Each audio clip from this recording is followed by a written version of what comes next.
of the land on which we gather to conduct this meeting and pays its respects to their elders past and present. Attendances and apologies. We have two apologies tonight. We have Councillor Hilary McWilliam and Councillor Paul Polifka, who are apologies. Councillors, I'll ask if there's any... Sorry, yes. I just wanted to make note of the fact that with the change of the council meeting next week because of Anzac Day, I'm going to be absent at the council meeting on the Wednesday night and will be away from the 26th of April to the 5th of May. So if somebody would be willing to put that to the council meeting next week, I would be appreciative. I will be more than happy to put that to the council next week. Councillor McLennan, thank you. Councillors, do we have any declarations of interest? No? Okay. I do have one announcement. The draft Local Planning Scheme 11 is open for public comment.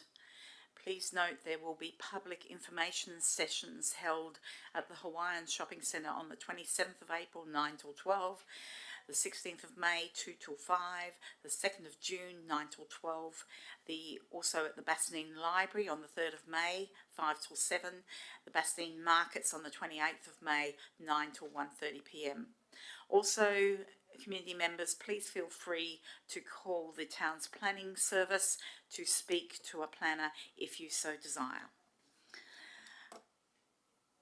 We'll now move on to public statement time, where there is a limit of 2 minutes per person.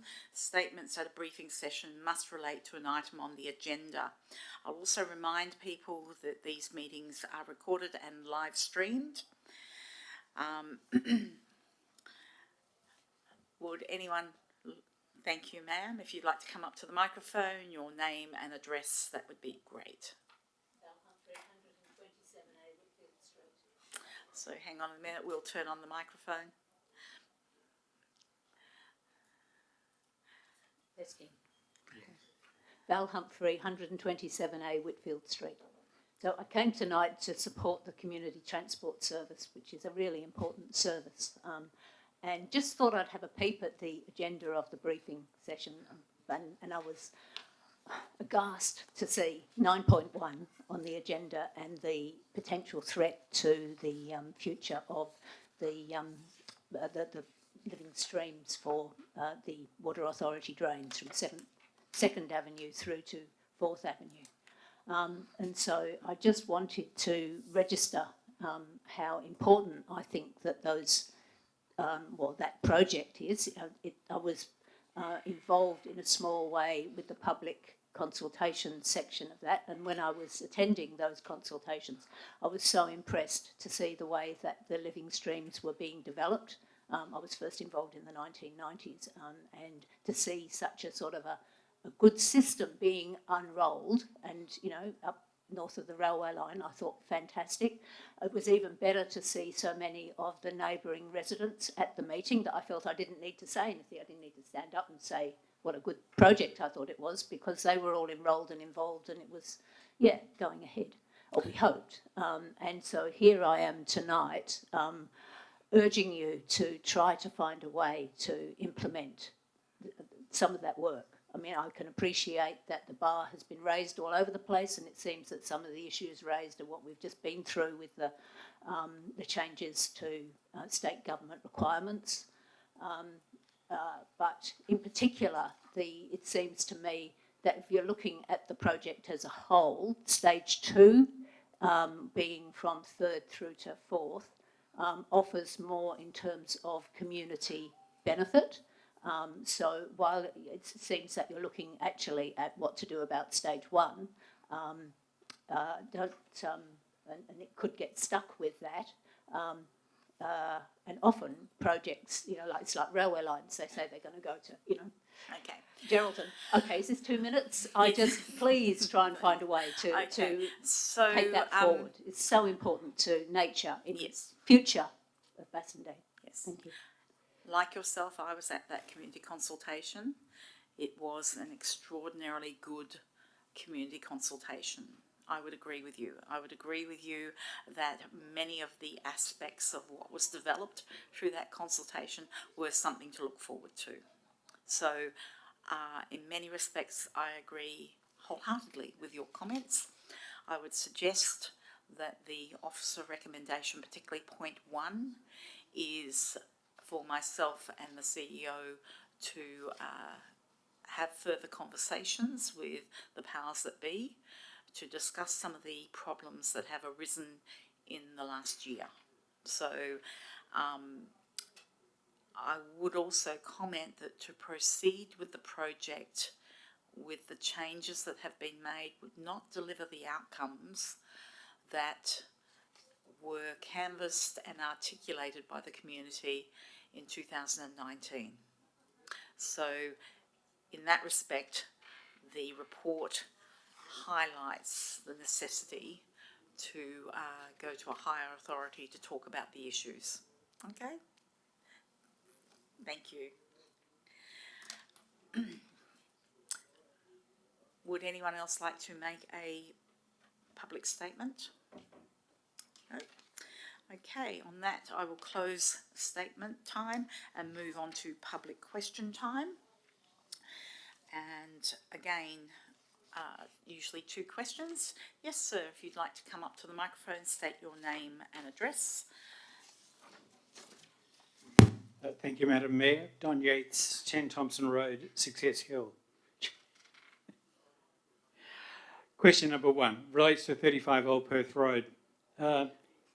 Not that I'm saying that I'm going to buy 35 Old Perth Road, but if I was, currently zoned RAC3, and has been for more than 5 years, but then things happened and I wasn't able to develop that land until, let's say, Local Planning Scheme 11 was passed, where the zoning is, could potentially change to R160.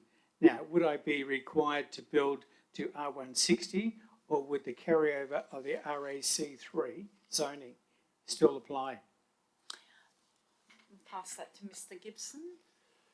Through you, Madam Mayor, under LPS 10, 35 Old Perth Road is zoned town centre, but there is a provision in the scheme that enables the site to be developed at RAC3.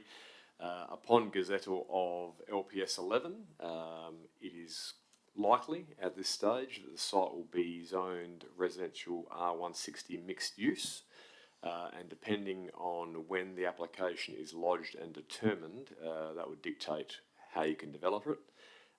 If the application was lodged now, it would be assessed on the basis of the current zoning. If it was lodged post-gazettal, it would be assessed on the basis of the future zoning. But all of that said, the difference between the 2 zonings and codings is very little, so I'd suggest the actual built form outcome would be much the same. I'd have to disagree with that, because under R160, there's a 6 metre setback across the back. RAC3 doesn't have the same setback, and also have side setbacks under R160. At the moment, it was initially in the city. Mr. Yates, it's a question. You're not here to disagree with the staff. You're here to ask a question. It was really just a definition of the question. The second question really comes back to the logo that was refreshed back in 2015 to be Town of the Bassendean, Home by the Swan, with the triangle and the tree and whatever. I note on a number of publications now that Home by the Swan has been dropped, and my question is, was there a motion considered by the council to actually drop the Home by the Swan? It's part of the branding of Bassendean, which comes back to 35 Old Perth Road.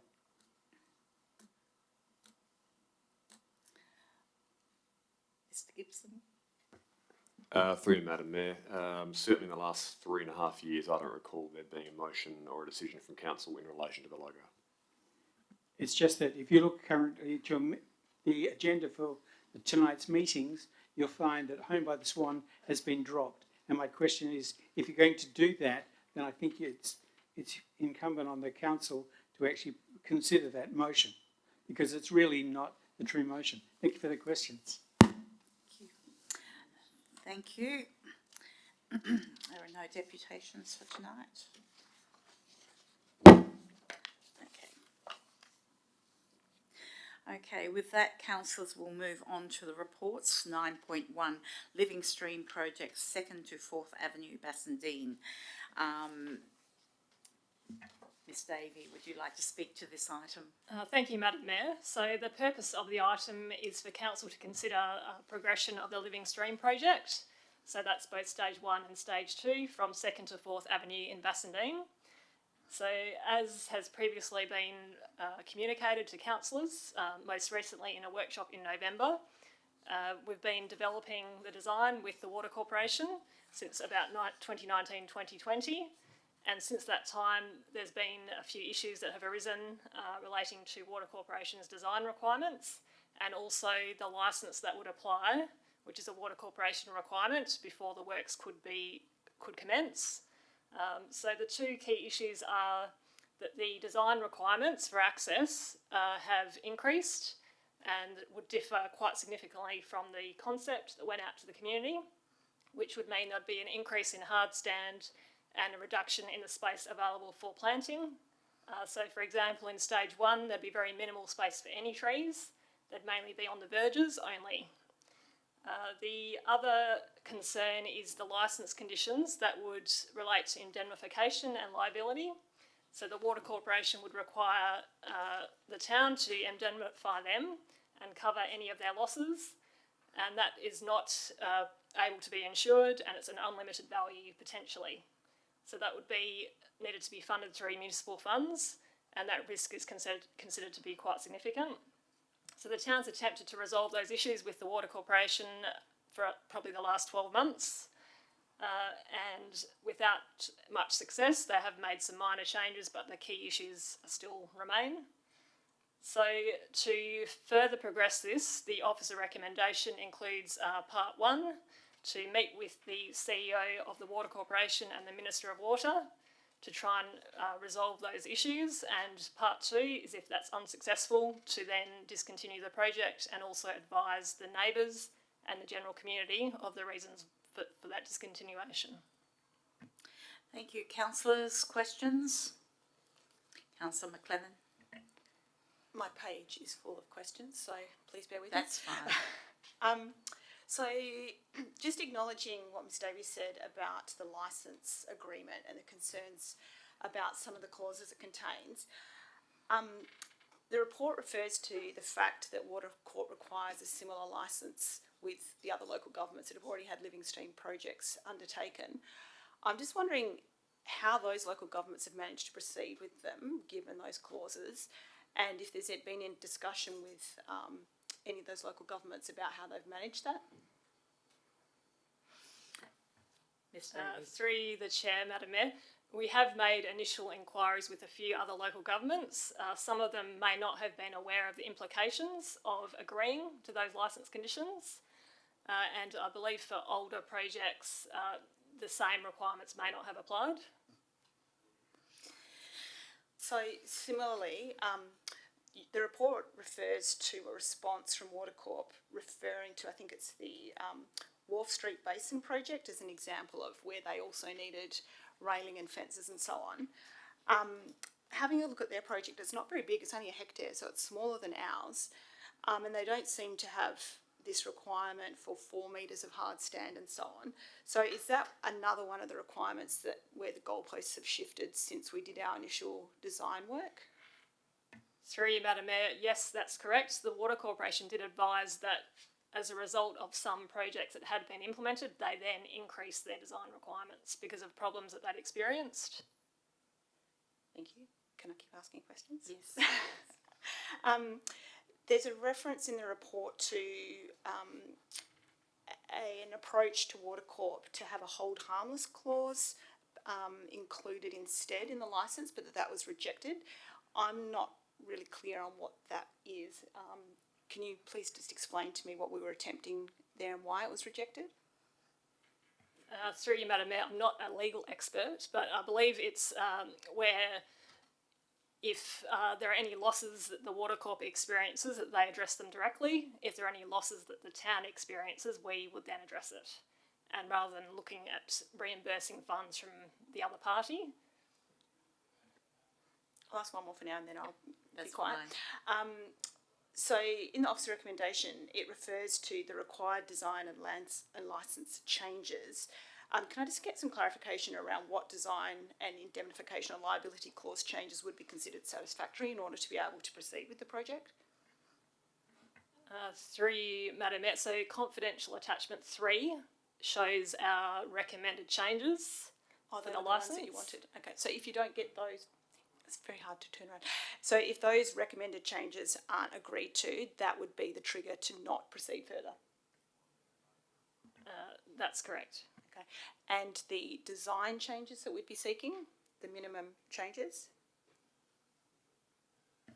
Through you, Madam Mayor, it would be either to reduce the path width, at the moment it's 4 metres wide, or reduce the access pad size at either end. So I think if either of those requirements could be varied, so say they would still require the access pads but not that width, it still would be more of a viable project. Thank you. Thank you. Councillors, other questions?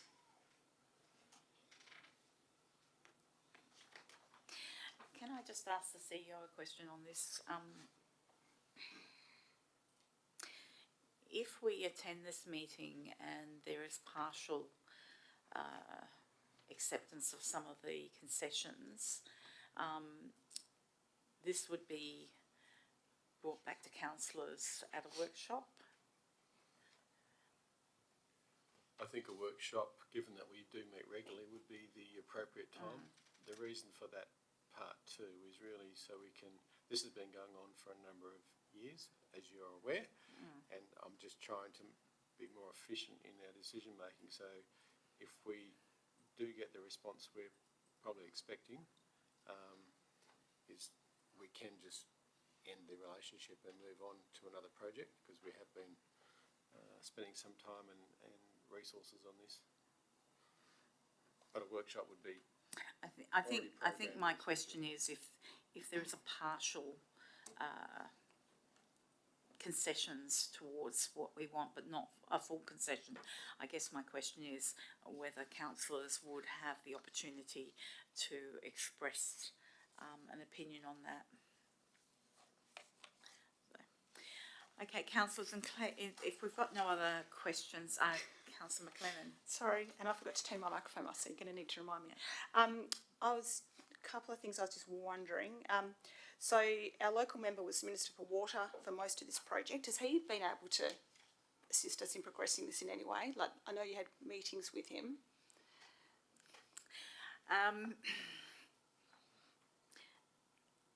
I did meet with Minister Kelly twice on this issue, and I was under the impression that a meeting with the new minister would be progressed, but I have not at this stage been provided with a date of when that might occur. Okay, thank you. Two other things, just looking at the plans, so the most recent one, I was finding it difficult to follow what would actually be delivered. So for example, down the bottom there's the cross section that shows the different heights, the elevations, and on that it shows some large trees, but it's very difficult to know for the whole length of the project how many trees there would be. Do we have another version that would show us more specifically where vegetation would and wouldn't be able to be planted? Through the chair, when we had the site meeting with the neighbours in November, there was a suggestion that we could update the concept to better represent those aspects, but that was put on hold pending the meeting with the CEO of the Water Corporation and Minister for Water. Thank you.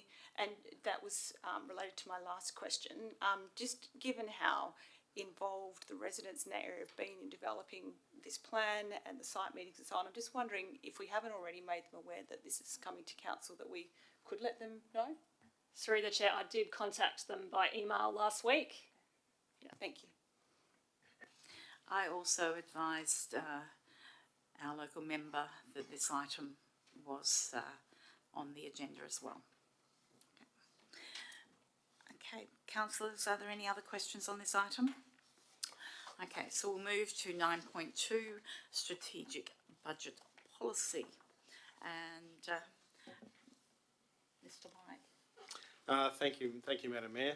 So the purpose of this report is for Council to consider adoption of a new strategic budget policy for the town. A draft policy was discussed with councillors at a workshop on the 3rd of March, and you'll see that some amendments have been made to the draft policy since that time, which are highlighted in colour in the attached report. The policy will establish clear principles and guidelines for council and the administration for responsible stewardship of the town's assets, and in particular provide guidance to council in terms of responsible and accountable budget decision making, and also to the community in terms of what to expect from council and to the administration in terms of guidance. Importantly, the proposed policy does include a funding hierarchy right at the end at clause 6.2, with priority given to funding risk mitigation activities in the first instance, provided following by other activities to ensure compliance, then going down through the hierarchy into other gradually towards discretionary activities by council. And just one point finally to note is should council resolve to adopt the strategic budget policy, then we would suggest that the existing financial sustainability policy is no longer required, and it's recommended that it be revoked by council.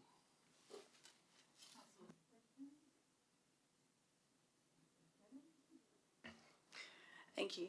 I've just got a query about clause 6.2D, which is one of the funding priorities. So it says current operational funding for programs unless the operational need for any of these programs has been superseded. I'm just wondering where a change in council priority might fit in and whether that needs to be included somewhere around operational funding.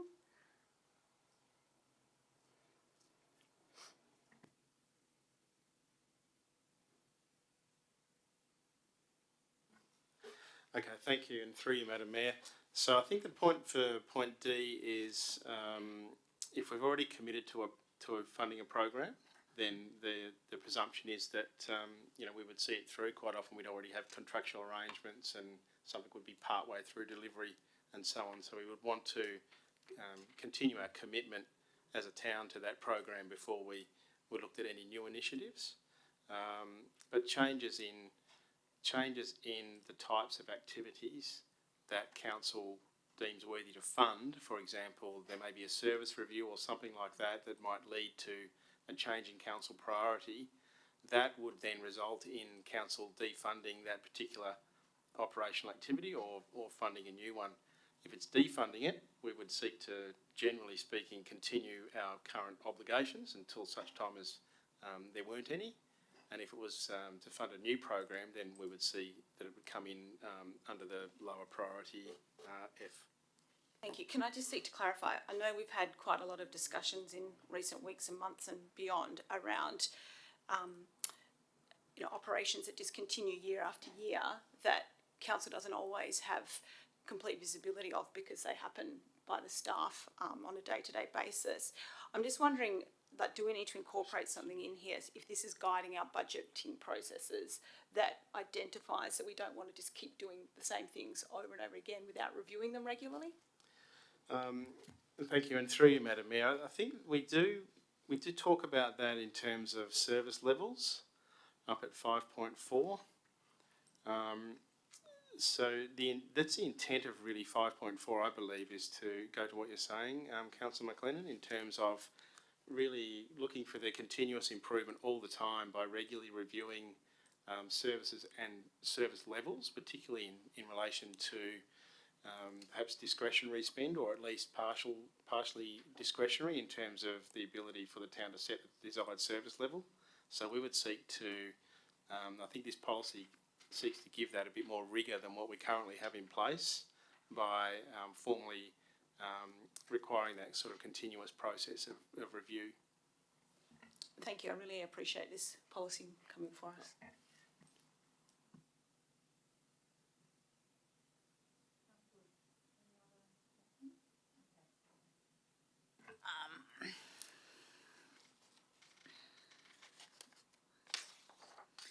Move on to 9.3, draft amended council policy community funding, and this would be Mr. Gibson.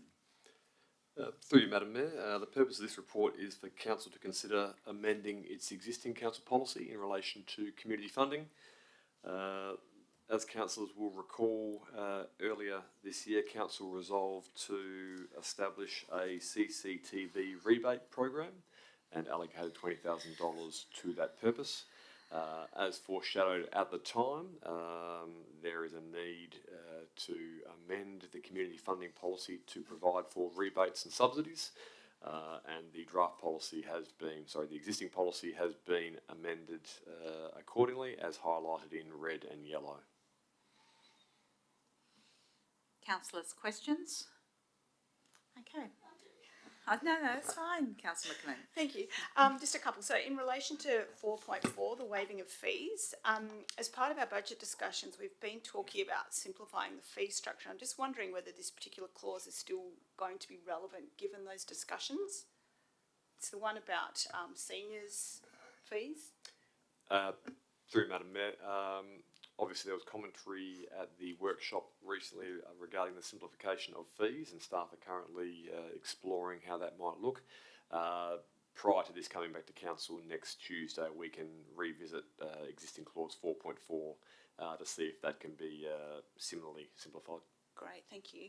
And my other query is in relation to 2.0, the grants and sponsorship, and it was really about the uptake and how we've been going with that, but also if we've had any feedback on the process, particularly around the application and the acquittal that is outlined in the policy. Through Madam Mayor, I suppose the anecdotal evidence available to me is that the process is working well. There hasn't been, as far as I can tell, any issues. We've tried to simplify compared to our former sponsorship and grants policy, which required reports to come to Council and a fair bit of documentation for what were, in effect, relatively modest sums. So given Council is limiting the grants to $2,000 typically, we've sought to right-size the process relative to that amount. Sorry, if I can just ask a follow-up question to that. With your predecessor, there was discussion about having a list of those who had successfully received those grants provided through the bulletin to councillors. I think it was once every 6 months, to just keep us updated on which groups are receiving funding. I was wondering, I haven't actually seen that happen yet. I was wondering if that is a process that, okay, thank you. Right. Okay. So, on that note, councillors, we will go behind closed doors because we are going to 10.1, which is expression of interest for 35 Old Perth Road. I believe that the front doors are closed. Anyway. Mayor, did you want to deal with 9.4? Oh, I've missed it. That Sorry. way we can Sorry. wrap up the meeting. Apologies for that. I actually missed that completely and wrote my notes on the wrong particular thing. Okay, accounts paid in March 2023. Councillor, is there any questions on this particular one? No. So with that, if we can go to 10.1, which is confidential. I think the front doors are all closed, are they not? And we'll turn off the recording.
We don't need to vote on that, we're at a briefing.